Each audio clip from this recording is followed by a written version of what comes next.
কাল তো একদম বারন্ত, যতক্ষণ না ওর বাবা আসবে আমি তো রান্নাও করতে পারছি না। ছেলেটাকে কখন যে খেতে দেবো। ক্রিসমাস কবে গো মা? ওই মা, আমাকে তো দেয় না। পকেটে তো মাত্র 100 টাকাই রোজ, কি যে করবো জানি না।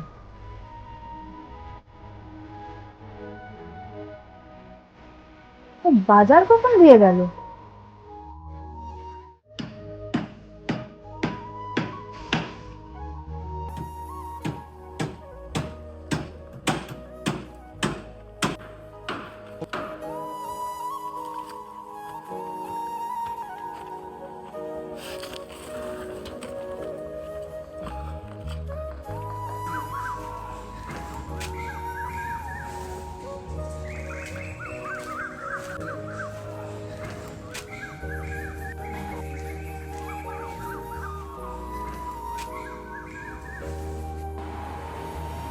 আশা করি এই টাকা দিয়ে ছেলের জন্য একটা খেলনা কিনতে পারবো।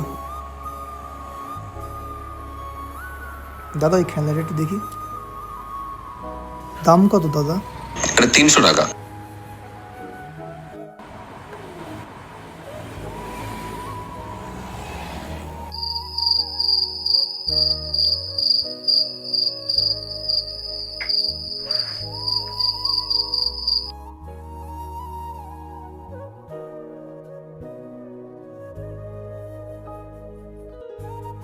বাবা,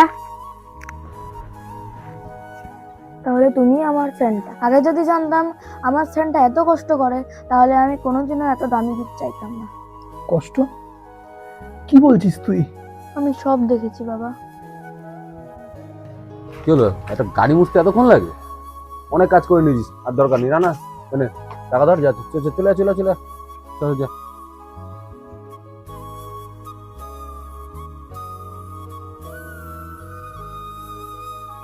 বাবা, আমার এত দামি গিফট চাই না।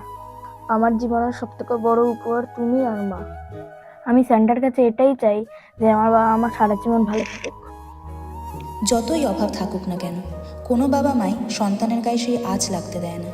সারাদিন কঠোর পরিশ্রম করেও তারা হাসি মুখে ঘরে ফেরে শুধুমাত্র তার সন্তানের হাসি মুখ দেখার জন্য। তাই প্রতিটি সন্তানের কাছেই তাদের বাবা মা হলো ছদ্মবেশী সেন্টা।